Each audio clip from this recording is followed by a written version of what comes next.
Hello everybody. 5 months ago I made a series about horses and their attributes.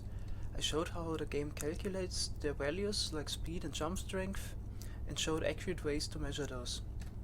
Also I compared the different strategies to get a good horse, breeding versus getting spawned horses.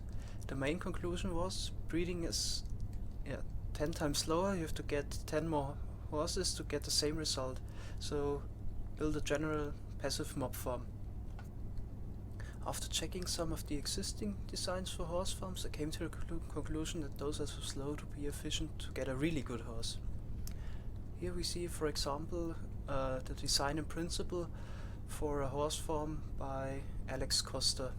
So he has a water stream that is attached to a clock.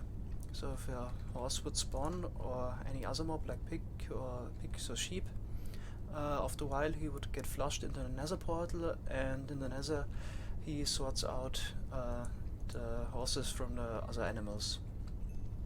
You should check out this video if you don't know how a passive mob farm works.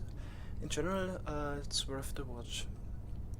But the problem with this design is that it's not really large scale compatible.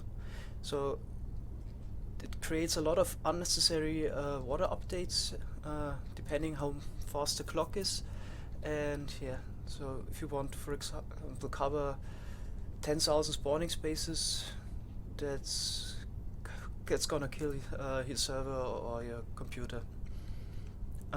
He showed a version in this video where the lag was okay. The output was about 5 or 6 horses per hour. But since if you want to example get a horses with 14 block speed per second, you need to check about 1000 spawned horses on average, because only one in about 1000 is as fast as this horse. So it's nice to get some horses. For most players that would be enough, but if you want a really good horse you have to do something different. Of course, the idea came to mind to build some kind of detection system to detect horses and then flush them with water. So with horses it works, but the problem is if you have grass, other mobs would spawn like pigs, and essentially you can't detect one high mobs or less than one high mobs and at the same time flush them. The next idea was to use our good old friends, the ghast. So if you, for example, have a ghast sweeper like this and an animal spawns, you would see the ghast sweeper fails. The ghast moves right through the animal because its speed is too high. This only works with ice surfaces, so any non-ice surface doesn't work.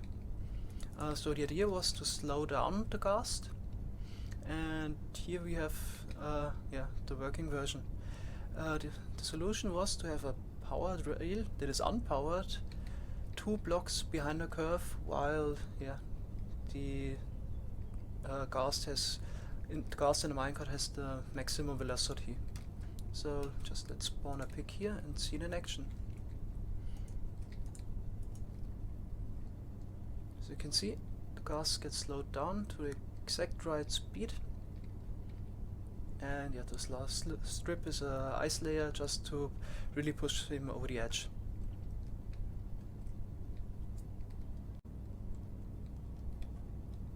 And here you can see a large scale version of this method. So to detect the animals we have pressure plates that are placed above the grass, and via this redstone wire the detected animal sends a signal to start the ghast.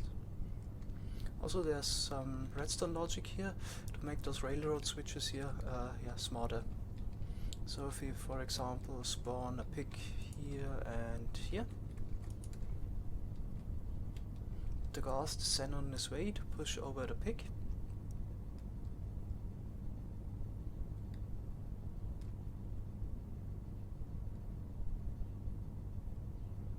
And on his way back he decides for the left turn to get the other pig.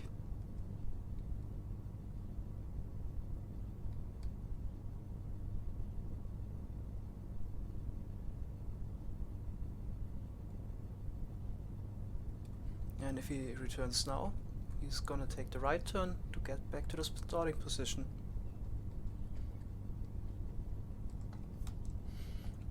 So this way we can cover about 1500 spawning spaces with only a single ghast. In total we have 20 ghasts stacked up on each other, so in total we can cover 30,000 spawning spaces with only 20 ghasts.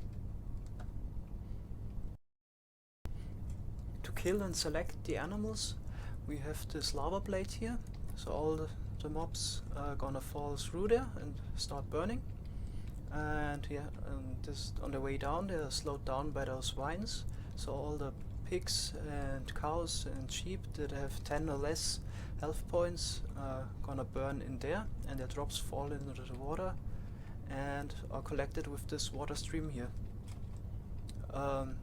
We are losing all the chickens because they will burn in the lava, but I guess the chicken drops aren't really worth it to sort them out. There are better ways to get chicken drops than using a gas-powered farm. But the horses that have more health than the other mobs fall through the lava and are extinguished by the water here and are sent to the nether, so they would no longer block the mobcap. You could also turn the nether portals off if you, for example, have enough horses and only want the leather from the horses. So just pull this lever here and water is going to break the nether portals, and instead of going through the nether, the horses will be flushed into another lava blade, and after taking some fall damage finally die down there. To turn on the nether portals again, I just block the water for a while and use fire charges.